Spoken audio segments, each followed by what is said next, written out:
Delhi university के एक lively campus में अनन्या और राघव की स्टोरी शुरू होती है।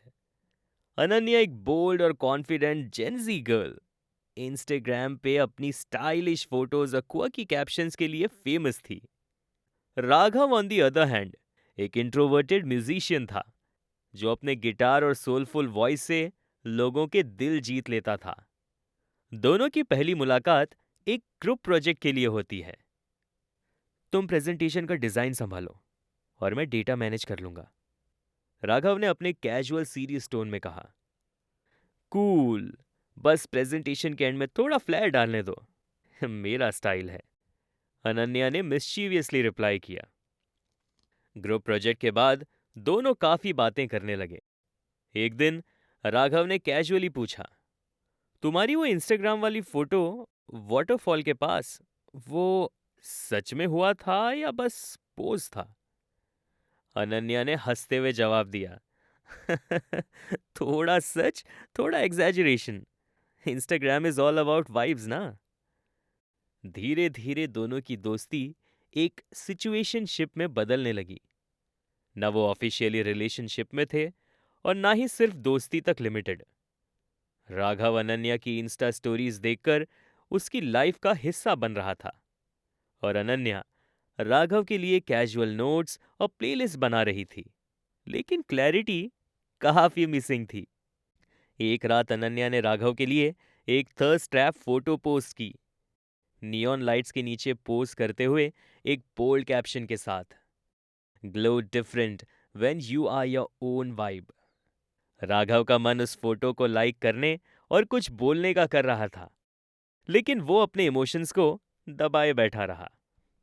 अनन्या ने नेक्स्ट डे टीज किया, तू कुछ बोलेगा या बस स्टोरी देखता ही रहेगा? राघव ने ऑकवर्डली कहा, "अ, अच्छी फोटो थी, तुम्हारी क्रिएटिविटी काफी स्ट्रांग है।" अनन्या को लगा कि राघव इंटेंशनली डिस्टेंट हो रहा है, लेकिन उसने इग्नोर किया।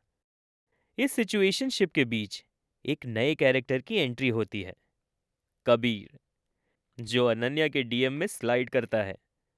कबीर का प्रोफाइल काफी पॉलिश्ड था, एडवेंचर ट्रिप्स, जिम सेल्फीज और मोटिवेशनल कोट्स। अनन्या को लगा कि वो एक फन डिस्ट्रैक्शन हो सकता है। कबीर तो काफी इंटरेस्टिंग लगता है, अनन्या ने अपनी बेस्ट फ्रेंड मीरा से कहा।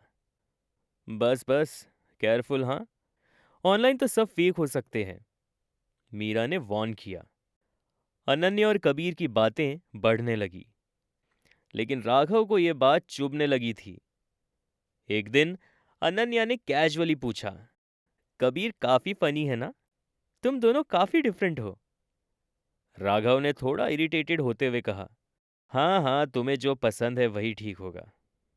अनन्या कंफ्यूज हो गई, तू ऐसे क्यों रिएक्ट कर रहा है? हम तो सिर्फ बातें कर रहे हैं। राघव ने कुछ नहीं कहा, बस एक फेक स्माइल दी और टॉपिक चेंज कर दिया। इसी बीच अनन्या को समझ आया कि कबीर एक कैटफिश है। उसने एक फोटो रिवर्स सर्च की और पता चला कि कबीर की फोटोज किसी और इन्फ्लुएंसर की है। यार, कबीर तो असली है ही नहीं, अनन्या ने मीरा को बताया। मैंने बोला था, तू अब राघव पे ध्यान दे, मीरा ने सजेस्ट किया। लेकिन राघव अपना स्लो फेड शुरू कर चुका था। उसने अनन्या के मैसेजेस का रिप्लाई करना कम कर दिया। अगर अनन्या कैंपस में मिलती तो वो ज्यादा बात नहीं करता। एक दिन अनन्या ने डायरेक्टली पूछा, राघव क्या चल रहा है? तू मुझे अवॉइड क्यों कर रहा है? राघव ने एक लंबी साइलेंस के बाद कहा, अनन्या, मुझे लगता है कि हम दोनों के बीच कुछ क्लियर नहीं है। मैं कंफ्यूज हो रहा हूं कि ये सिचुएशनशिप क्या है। अनन्या ने थोड़ा और हर्ट होते हुए कहा, तो क्लियर करते हैं। मैं तेरे साथ ऑनेस्ट हूं, लेकिन तू हमेशा एक स्टेप पीछे रहता है। क्या तू जेन्युइनली इंटरेस्टेड है? राघव ने साई करते हुए बोला, मुझे लगता है कि मैं इसे ज्यादा हैंडल नहीं कर सकता। तुम्हारे और उस कबीर के बारे में सुनकर मुझे लग रहा है कि मैं सेकेंडरी हो गया हूं। अनन्या ने कामली जवाब दिया, कबीर एक डिस्ट्रैक्शन था, लेकिन तू मेरे लिए रियल है। पर तू अपने इमोशंस क्लियरली एक्सप्रेस नहीं करता था। दोनों के बीच एक ऑकवर्ड साइलेंस रहा। अनन्या ने डिसाइड किया कि वो अपने आप को प्रायोरिटाइज करेगी। 1 महीने बाद अनन्या अपनी लाइफ में बिजी थी। नए प्रोजेक्ट्स, नए फ्रेंड्स और सेल्फ ग्रोथ पे फोकस। राघव एक दिन उसके पास आया। राघव ने कन्फेस करते हुए कहा, मैं गलत था अनन्या। मैंने अपने इमोशंस और तुझे समझने में देर कर दी। अनन्या ने मुस्कुराते हुए कहा, लेट हो गया है, लेकिन अप्रिशिएट करती हूं कि तूने फाइनली बोला। लेकिन अब मैं खुद के लिए फोकस्ड हूं।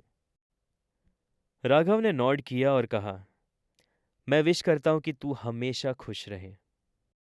जवाब में अनन्या ने कहा, मैं भी यही विश करती हूं कि तू भी हमेशा खुश रहे। ये स्टोरी उन जेनजी के लिए है जो रिलेशनशिप्स में क्लैरिटी और कम्युनिकेशन के इंपॉर्टेंस को समझना सीख रहे हैं। क्योंकि कॉलेज के प्यार में जितना फन होता है, उतना ही कंफ्यूजन भी। तो ये थी एक छोटी सी कहानी। आप सुन रहे थे छोटी छोटी love stories, only on radio city podcast.